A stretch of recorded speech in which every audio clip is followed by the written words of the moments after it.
Hello and welcome back to our channel. दोस्तों, Star Plus के famous serial Anupama में आ गया है बहुत ही इंटरेस्टिंग ट्विस्ट।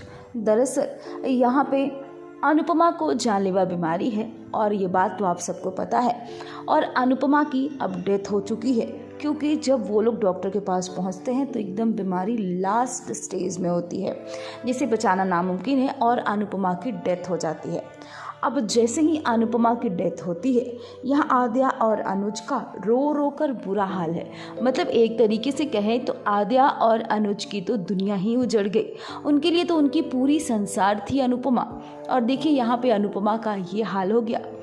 आद्या का रो रो कर बुरा हाल है, इधर अनुज का भी अलग ही हाल है। अनुज भी न खा रहा है न पी रहा है, और आखिरकार अनुपमा का फ्यूनरल भी तो करना है, लेकिन यहाँ पे किसी को होश ही नहीं है। रो रो कर सबका बुरा हाल है, आद्या का, अनुज का। कहते हैं ना कि अनुपमा ने आद्या और अनुज को मिला दिया, यानी कि अपना किया हुआ वादा तो पूरा कर दिया।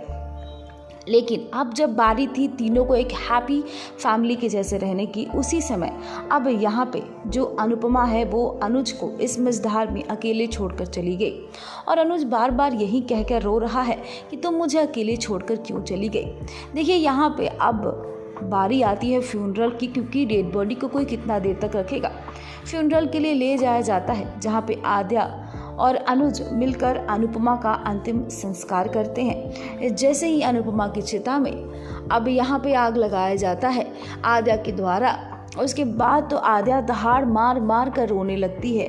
उसे लगता है नहीं मम्मी प्लीज़, आप मुझे छोड़कर नहीं जा सकती हैं। मैं तो आपके बिना रहने की कल्पना भी नहीं कर सकती, मैं तो सोच भी नहीं सकती जहाँ से आपने मुझे बचा कर लाया है कि मैं कभी बच भी पाऊँगी। मैंने तो बचने की सारी उम्मीदें छोड़ दी थी, लेकिन वो एक आप ही थी जो मुझे बचा कर यहाँ तक लाई हैं, जिसने मुझे ढूंढा, जिसने मुझे खोजा।